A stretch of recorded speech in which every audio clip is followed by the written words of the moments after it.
Are you racking your head yet? How are you going to get this out? I mean, there's a couple ways.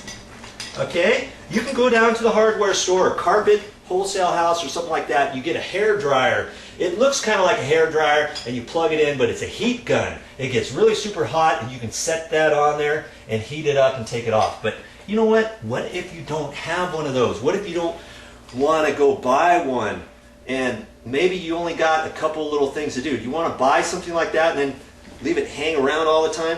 What else do you have? I think you got something in your closet that will make this work. What is it?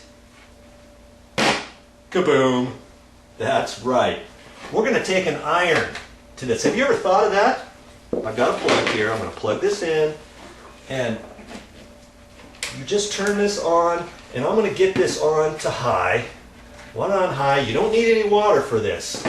We're just going to set this on here like that.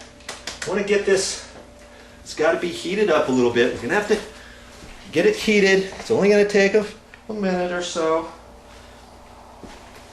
And for adjustable shelves, I just put it right up against the wall like that. Then I can use that for my little platform, because then I'm pushing all my weight that way. You know what I mean?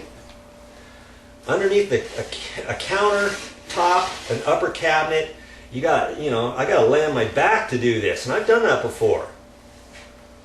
Okay, we're just going to heat this up. Boy. Okay, it's getting there. Just wait a few minutes.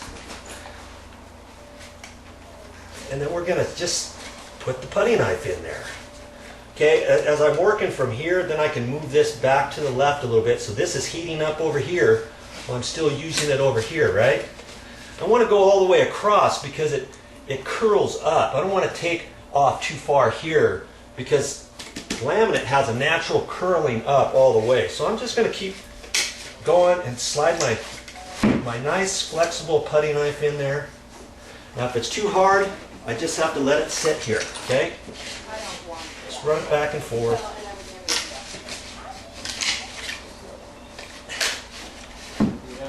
And here it comes. Okay? Is it a quick thing? You know, it's going to take you a while depending what your project's like, but you can do it. I can do it. You can do it. It's getting too hard to push in there back and forth like that. That's because I've got to leave the iron on here a little bit. You know? Not going to hurt anything. I can't burn up the laminate per se.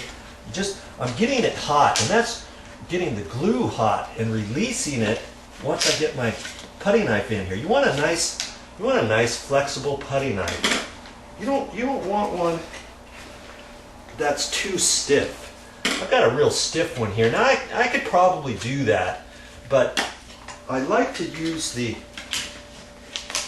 flexible one, okay? There, it started lifting. You just got to be kind of careful as you go. And if you're doing this up over your head, let's say, you've got to wear safety glasses. Okay, see how that's lifting up like that? And I don't want to break that off if I've got enough room to keep running my iron. Okay? I'm just going to set my iron here. Let it heat up a little bit. I could snap this off, but then it's harder to get started again, you know? It's like this. I can just put my putty knife in there and keep going. Just iron away.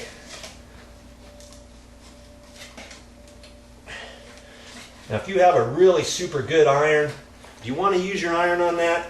You know, I've used this one, and I'm on top of the laminate. If your laminate's dirty or something, you can wipe that down first with some cleanser or something and get it nice and dry. And chances are you're not going to mess up your iron at all. Now if you have a really crappy second iron, use that one. Okay?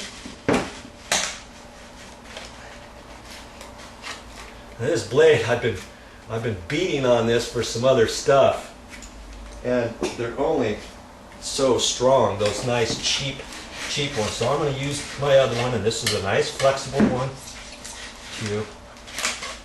Oh, this is like taking candy away from a baby. You know? It's very simple to do. I'm not leaving any marks on here at all. You know, that's the beauty of this. If you had to tap, tap, tap with your hammer and a chisel, you could have all kinds of marks on here. You know, because if you want, you could leave this raw like this, if you want, and put something else over it if it's in a cabinet or whatever, or just leave it or stain it. I mean, you don't necessarily have to put laminate over it again.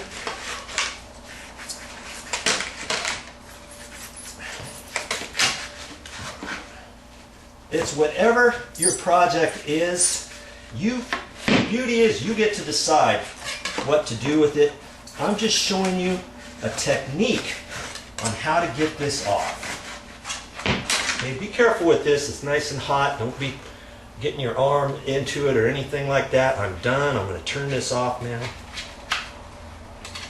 Actually, unplug it and set this off to the side. It's still going to be hot for a while. Of course, you know that.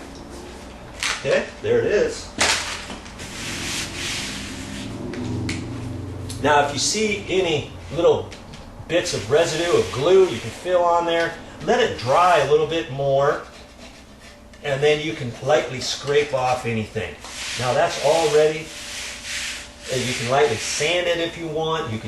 You could have it ready to put laminate on there again, or like I say, if the other side is still nice and has tight laminate, you can just flip your shelf over, and this is the side you see, this is the side you don't see. You can do something like that. Okay? Alrighty, class is over. Yeah, I didn't want you to think I was just showing you this and not gonna do it. Here's the underneath side of that cabinet now. See there? I did it using that iron and that putty knife. Hey, if I can do it, you can do it.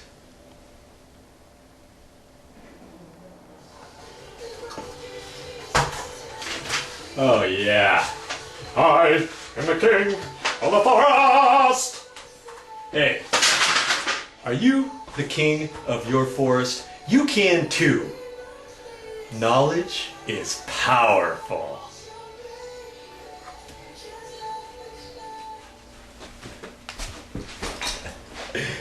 That's all I got for this time. But I'll be back with more videos.